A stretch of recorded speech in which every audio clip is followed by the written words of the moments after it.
Welcome back to America Decides. Thanks for hanging around with us. Trump administration says with some frequency it is slashing waste and fraud in order to bring down government spending.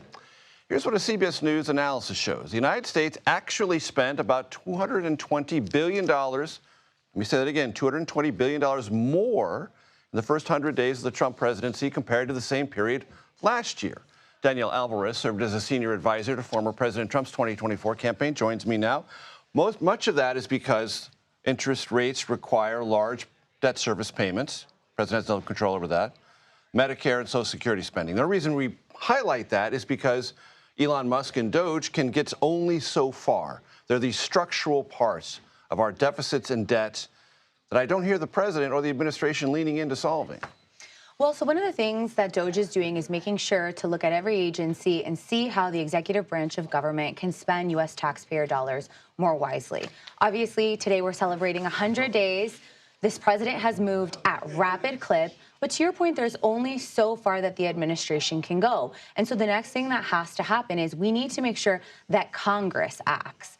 That's the next step that we need to do to make sure, as the president has requested, we pass a big, beautiful bill to make permanent his tax cuts. That's what I expect out of the next 100 days from this administration. And then beyond that, he's going to keep delivering on that campaign promise to rein in federal government, to make sure that he's spending those hard-earned American taxpayer dollars wisely.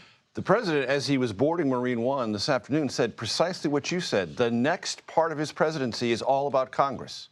Basically, he's kind of gone as far as he can go with executive orders, of which there have been many. We articulated the numbers when we opened the show. So the next 6, 8, 10 weeks, vital for his administration, his agenda, and the prospects politically for Republicans in the midterm elections. That's exactly right. And I think that Congress is going to follow President Trump. Like, they're going to fulfill their responsibility and the mandate that they received last November when Republicans won the House majority, the Senate majority, the White House, won every battleground state. The president won the popular vote. The way that Republicans win the midterm is through good governance. And Congress knows that. Congress, I believe, will pass a bill, put it before the president, as he has requested, to make sure that they make permanent President Trump's tax cuts. No tax on Social Security, no tax on tips. No tax on overtime. That's exactly right. And I believe that they will get that done. The president has said that he wants to see it done by the 4th of July. He's given that timeline to Congress.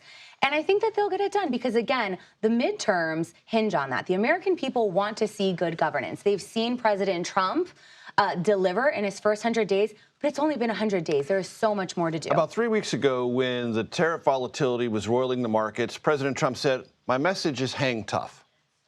That was to American consumers and to American CEOs. It also seems to me that's his message to members of Congress on the Republican side. Hang tough, do your job, see it through, even though the poll numbers are down.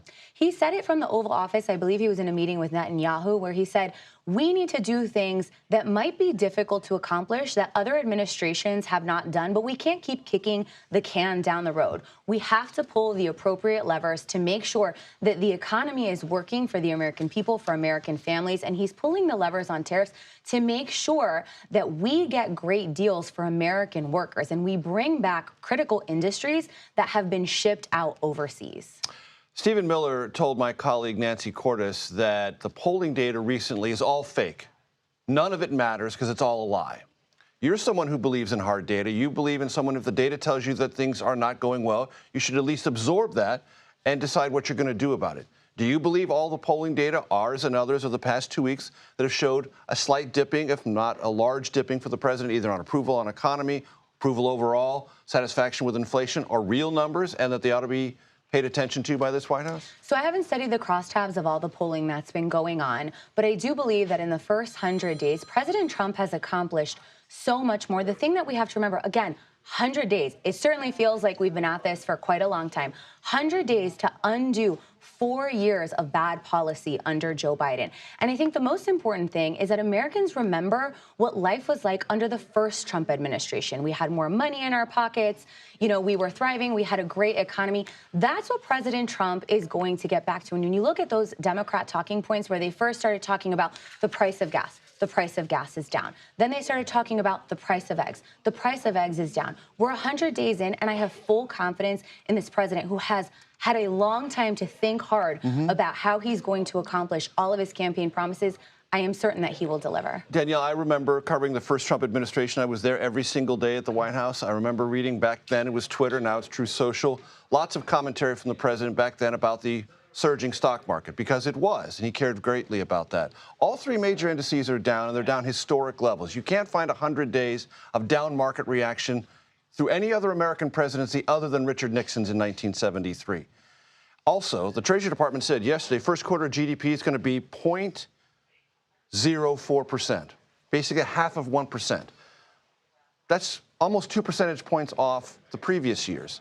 So lower GDP and stock indices down. Aren't all those metrics that matter?